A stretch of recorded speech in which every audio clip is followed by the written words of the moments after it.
One of my more enjoyable hunts of the 2022 season was a West River, South Dakota deer hunt with my old friend George King. Now, this part of South Dakota used to be traditional bison habitat, elk, mule deer, pronghorn, not whitetail.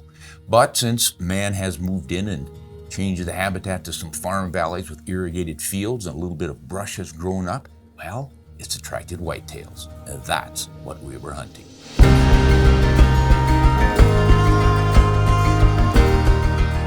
Now, the choke point out here is usually bedding sites. There's lots of food, but fewer places to hide. So over the years, I have learned to identify foraging fields, usually some kind of a crop, and then shopping for nearby bedding habitat.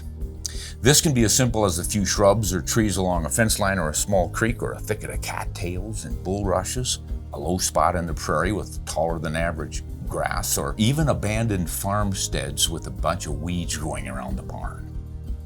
Now, George allows me to tag along for his annual hunt on a small farm. So we sit against an old fence line between a couple of abandoned farms that he can hunt. Each one of them has a small branch of a creek that runs through it, and they join together in this tall grass field. While the crop fields are on neighboring land, some to the east, the north, and the south. So at sunrise, the whitetails usually begin hiking back from these feeding grounds toward those creeks through that grassy field. So we either intercept them in the grass, as George did with this buck last year in 2021, or we stalk them the way I did with my buck this year. On opening day, George and I sat out in 0 degrees Fahrenheit just long enough to realize that it was so cold we couldn't have seen deer even if they had been moving. And darn few of them had. So we retired to the truck and we tried watching through frosted windows before giving up in hopes of a return engagement in the afternoon. Well, temperatures climbed into the balmy mid-teens, so about 2 hours before sunset, we snuggled against the shelter of 3 strands of barbed wire and we awaited developments. Too many whitetail hunters don't know that you do not need a blind if you sit low and you don't move, especially if deer are 75 yards or farther away. Our first candidate was a comely doe that trotted out of one of those brushy creek channels about 450 yards away, according to my Swarovski range-finding binocular. Well, as she drew ever closer, I leveled my Park West Arms SD-76 bolt-action rifle, chambered for the unusual 300 H&H Magnum. She looked rather nervous and was probably escaping the unwanted attentions of an overly eager buck that we'd earlier glimpsed in that same creek. But he wasn't hot on her trail, so when she paused all by herself at 217 yards, I took a neck shot. The vapor trail you see here is typical from a Hammer Hunter all-copper hollow point bullet. A quarter of our family venison supply was halfway to the freezer. Well, after that shot, George and I did not whoop, we didn't holler, we didn't jump up. We just sat quietly and waited for more developments. I think you got it. Well, here came the buck, scenting along that doe's trail. George was next up, and he was following Mr. Buck's progress through the loophole scope atop his custom Model 700 rifle chambered for the good old 244 Remington, better known now as the 6mm Remington. George was shooting 85 grain Barnes TTSX handloads. Well, the buck found the doe, circled her in puzzlement, and then he walked a bit closer to us. Fully confident in the precision of his rifle, George took a quartering 2-shot to the shoulder. The buck merely started running, but we knew he was hard hit and he just needed to run out of gas. After roughly a 120 yard dash, he did. Well, now we each had additional tags, but the sun was setting and we had plenty to do to get 2 deer dressed out and dragged a couple of 100 yards to the truck, so we abandoned all thoughts of awaiting more deer and we got to work. Naturally, as we field dressed, we spotted the biggest buck of the day entering the grass field from the south. Oh well, tomorrow. Well, with 2 deer hanging, we motored back to the field the next dawn. It was foggy and considerably warmer, already in the high teens. But little or nothing was moving. Now, we couldn't see it anyway, so we enjoyed an extended stay in the truck until, well after sunup, the fog finally cleared and we began to see a little deer movement. Most of them were at least 500 yards away, a distance from which prairie whitetails seldom seem to notice a walking human. So we slowly walked to our fence line blind and sat down again. Well, a few does came and went, mostly disappearing into their favorite narrow creek channel dotted with Russian olive trees and choked with a narrow band of cattails and rushes. Some came from the north, some the east, some the south. Then a young buck, a 4x4, appeared magically along that creek, shopping for love. After he disappeared into the cattails, a larger buck trotted in, his nose to the ground like a bloodhound, zigzagging the grass as if he'd lost his marbles. Of course he hadn't, he was just following genetic prescriptions, find those does.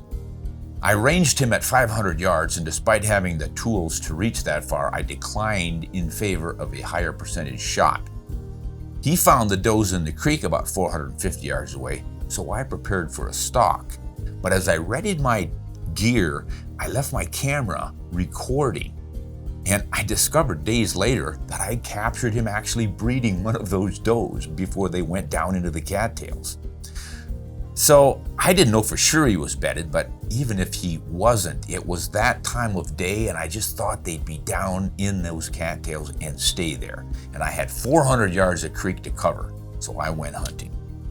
After moving to the downwind side of the expected bedding site, I slowly still hunted my way along that creek, almost stepping on that young 4x4 buck that had bedded in the reeds. Fortunately, he ran downwind, didn't spook anybody. Knowing that the remaining deer would be just as hard to spot, and yet on alert and likely to spot me, I went really slowly, stopping every couple of steps to glass that cover, hoping to see antler tines sticking up, and hoping to get to that abandoned barn downwind and slightly above the creek bottom. From there I planned to grunt the buck in. Unfortunately, by the time I got there, the wind was gusting 20 miles an hour. I tried grunting anyway, but they couldn't hear me. I spotted a doe foraging her way along that creek, but then she just jumped into the cattails and disappeared, bedded, so I figured the other ones were right there with her. So I slowly got to the top of that hill along that barn and took step by step, inch by inch, glassing and glassing, looking for some sign of the deer. Well, after a long time of that, I noticed a doe walking right up on the bank on the other side. Something had upset her, but she wasn't looking at me. She wasn't stamping or snorting. She was just walking nervously along that bank, and that got another doe to stand up. And when that one stood up, the buck stood up. There he was, roughly 70 yards away, but looking straight away from me. So all I could see was the back of his head, those antlers sticking up, and little glimpses of his neck through the cattails. And the wind was howling, and I couldn't get down to shoot because then I couldn't see him over the bank. My only option was a standing shot or to stand and wait for him to walk out of the bottom, get up on the bank. Then I could get under my sticks from a kneeling position or even sitting. But then again, he might just take off, and then the fat would really be in the fire. So what to do? I tried the standing shot, and I missed. Well, the does jumped onto the bank, but the buck just stood there as if he was carved from stone, and none of the deer looked at me. The wind had everyone confused, I guess, so I lined up another neck shot. This time I held a little bit below his head on the parts of the neck I was seeing through the blowing reeds, and I really concentrated on my trigger squeeze. And after that shot, he disappeared. 3 does blew out and they raced towards George, waiting about a third of a mile away. But the buck, he lay dead in his bed deep in the cattails and rushes. George drove the truck over, held the legs while I gutted, and helped me drag the hefty carcass up to the truck. This was no record class buck, but it was a good representative 5x5, probably 4 years old and hefty. Plenty of good venison. We slid him into the back of the ram, spilling just 1 drop of blood in the process. And that concluded our 2022 prairie hunt. George saved his last doe tag for another adventure. Well, despite the wind, the cold, and the snow, I was deeply satisfied with that hunt. Partly because it was with an old friend, partly because there were no box blinds, no ladder stands, no trail cam pictures, no buck hit lists, no bait piles, and no guides. Just a couple of old timers using their accrued knowledge and skills to good effect. I hope we can do it again next year.